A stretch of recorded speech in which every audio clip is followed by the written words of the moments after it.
صلی اللہ علیہ حبیبی محمد وعلیٰ آلہ وصحبہ وسلم۔ بسم اللہ الرحمن الرحیم۔ جی میں ہوں امارہ اور آپ کو اپنے چینل امارس کچن ہوم بلیس میں خوش آمدید کہتی ہوں۔ آج کا آپ کا دن کیسا گزر رہا ہے؟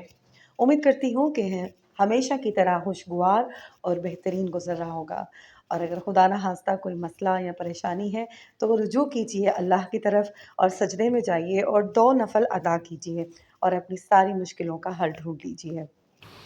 یہ میرا خود کا آزمایا ہوا عمل ہے کہ جب بھی میں پریشان ہوتی ہوں تو 2 نفل پڑھ کر اللہ کے حضور دعا کرتی ہوں اور مجھے الحمدللہ کامیابی ملتی ہے۔ آج میرے بچوں نے فرمائش کی کہ ماما جان ہمیں آج فروٹ چاٹ بنا دیجیے، تو میں نے سوچا کیوں نہ کہ آپ لوگوں کے ساتھ بھی شیئر کر لی جائے یہ ریسیپی۔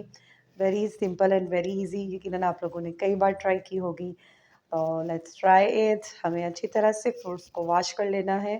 فروٹس کو واش کرنا اس لیے بھی ضروری ہے کہ ہمیں جرمز سے دور رکھے گا اور ہماری ہیلتھ کے لیے اچھا ہوگا، ہاضمے میں خرابی نہیں ہوگی۔ بچے جلدی کر رہے ہوتے ہیں اس وقت اور وہ چاہ رہے ہوتے ہیں کہ ہم لوگ جلدی سے جب فروٹ ہمیں مل جائے، لیکن میں انہیں ہمیشہ یہی کہتی ہوں کہ بیٹا آپ نے پہلے ہینڈ واش کرنے ہیں اور اس کے بعد ہی آپ کو کوئی بھی فروٹ والی چیز ملے گی۔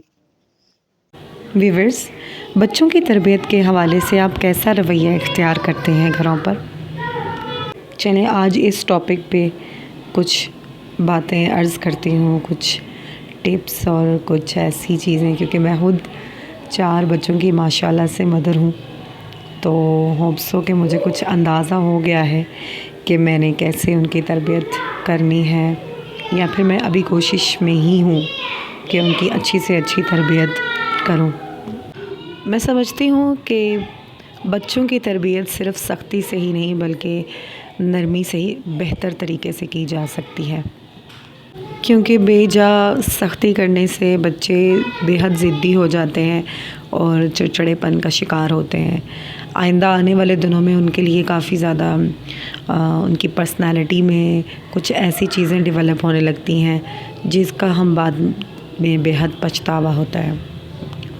اسلامک پوائنٹ آف ویو سے بات کی جائے تو ہمارے پیارے نبی حضرت محمد صلی اللہ علیہ وآلہ وسلم کا طریقہ تربیت ہمیشہ نرمی اور محبت رہا۔ حضرت انس رضی اللہ عنہ فرماتے ہیں کہ میں نے حضور پاک صلی اللہ علیہ وآلہ وسلم کی 10 سال خدمت کی، لیکن نہ کبھی مجھے اف کہا، نہ ڈانٹا اور نہ یہ کہا کہ یہ تم نے کیوں کیا۔ یہ عبارت بخاری شریف سے لی گئی ہے۔ اگر بچے چڑچڑے اور ضدی ہو رہے ہوں تو ہم پیرنٹس کو کیا کرنا چاہیے؟ سب سے پہلے نمبر پر بچوں کے جذبات کو سمجھنا چاہیے۔ سیکنڈ نمبر پر ہم اپنے بچوں کو توجہ اور انتہائی غور سے سنیں۔ بعض اوقات ایسا ہوتا ہے کہ ہم اپنی ہی کسی کام میں مصروف ہوتے ہیں، مگن ہوتے ہیں، تو جس کی وجہ سے ہم بچوں کو بچہ سمجھ کر اگنور کرتے رہتے ہیں، حالانکہ ان کے جذبات ہم سے بھی کئی زیادہ ہوتے ہیں، وہ حساس طبیعت کے ہوتے ہیں، تو اس لیے وہ توجہ بھی زیادہ ہی مانگتے ہیں۔ ان کی بہترین تربیت میں سے ایک یہ بھی ٹپ ہے کہ ان کے ساتھ ان کو پیاری پیاری کہانیاں سنا سکتے ہیں، واقعات، اسلامی واقعات سنا سکتے ہیں اور چھوٹی چھوٹی صورتیں یاد کروا سکتے ہیں۔ اس طرح ان کے ساتھ ہماری بانڈنگ مضبوط ہو جائے گی اور اپنی وہ کوئی بھی بات ہم سے ایزیلی شیئر کر سکیں گے۔ اور سب سے اہم بات، مثبت الفاظ کا استعمال، یہ بچے کی شخصیت میں بہترین نکھار لے کر آتا ہے۔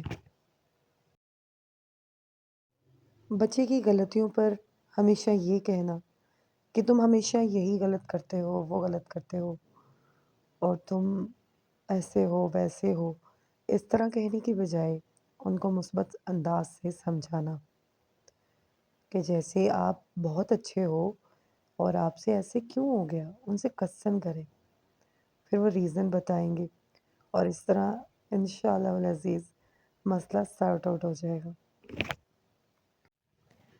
نرمی نہ صرف بچوں کے لیے بلکہ والدین کے لیے بھی سکون کا باعث بنتی ہے۔ اگر ہم خود پرسکون رہیں تو بچے بھی یقیناً پرسکون ہو جائیں گے، اور ساتھ ہی ساتھ ہماری تربیت میں ڈھیر ساری دعائیں بے شک ہم مائیں مانگتی رہتی ہیں، اور اللہ تعالیٰ سے ہمارا تعلق مضبوط ہونا چاہیے اور ہم اپنے بچوں کے لیے ڈھیر ساری دعائیں مانگیں بے شک دعا ایک بہترین ذریعہ ہے اپنے بچوں کی بہترین پرورش کرنے کے لیے۔ اس طرح سے بھی بچوں کو خوش کیا جا سکتا ہے کہ ان کی من پسند ڈش بنا کے دی جائے اور ان کا خوب موڈ اچھا کیا جائے۔ آ، جیسے کہ آج میں نے کیا اور انہوں نے فرمائش کی تو میں نے سوچا کہ چلیں ایک اچھی سی ڈش بنا کر انہیں دی جائے۔ آخر میں سب کے لیے دعائیں ہیں ڈھیر ساری، مجھے بھی اپنی دعاؤں میں یاد رکھیے گا اور اپنے فیملی کا اپنے بچوں کا ڈھیر سارا خیال رکھیے گا۔ اللہ حافظ، اللہ نگہبان۔